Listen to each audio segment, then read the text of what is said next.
रायगढ़ जिले में 31 मई तक लॉकडाउन की घोषणा की गई है। बढ़ते संक्रमण के कारण ही जिला प्रशासन द्वारा लॉकडाउन का निर्णय लिया गया है। यहाँ पर कोरोना के संक्रमण को रोकने के लिए भरपूर प्रयास जिला प्रशासन द्वारा किया जा रहा है। बाहर से आने वाले लोगों को क्वारंटाइन सेंटर में रखे जाने की व्यवस्था भी की गई है।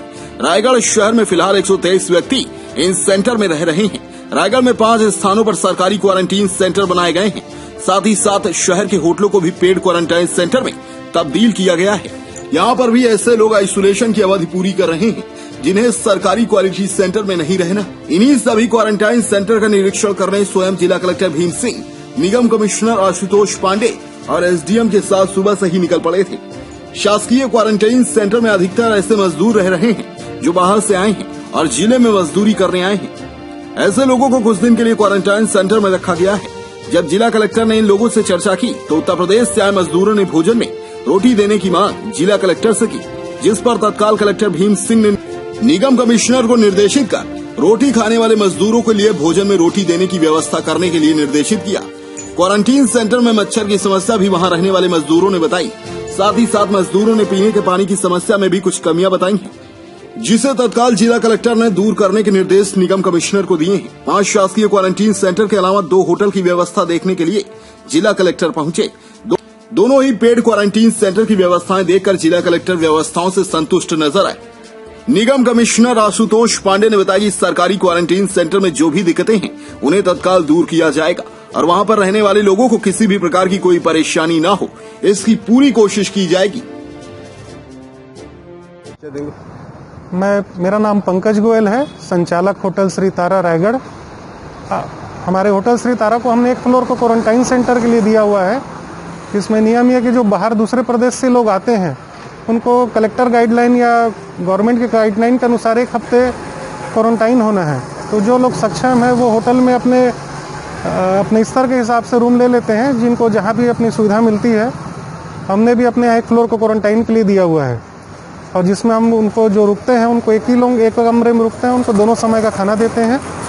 और इसी तारतम्य में आज कलेक्टर साहब हमारे होटल के निरीक्षण में आए थे और बहुत ही खुश हुए हमारी व्यवस्था देख के। साफ सफाई और कोविड नियमों का जो हम पालन कर रहे हैं उससे बेहद संतुष्ट होके गए। और हमारे सभी कर्मचारी कोविड नियमों को पालन करते हैं, मास्क लगाते हैं, एनी टाइम सैनिटाइजर का प्रयोग करते हैं।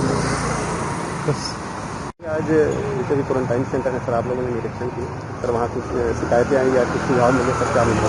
आज कलेक्टर सर के साथ अल सुबह हम लोग सारे क्वारंटाइन सेंटर गए थे। लगभग आज के डेट में 123 लोग रुके हुए हमारे जो शासकीय 5 क्वारंटाइन सेंटर हैं। वहाँ पर सब जितने प्रवासी लोग हैं उनसे मुखातिब भी हुए। ज़्यादातर लोग जो हैं प्लांट के जो ठेकेदार वाले लेबर क्लास के हैं या फिर कोई स्किल्ड लेबर हैं वो सब रुके हुए हैं। उनसे पर्सनली खाने के बारे में, सफाई के बारे में और वहाँ जो उनका मनोरंजन है, सारे साधनों के बारे में, रुकने की व्यवस्था के बारे में कलेक्टर साहब ने हालचाल लिया।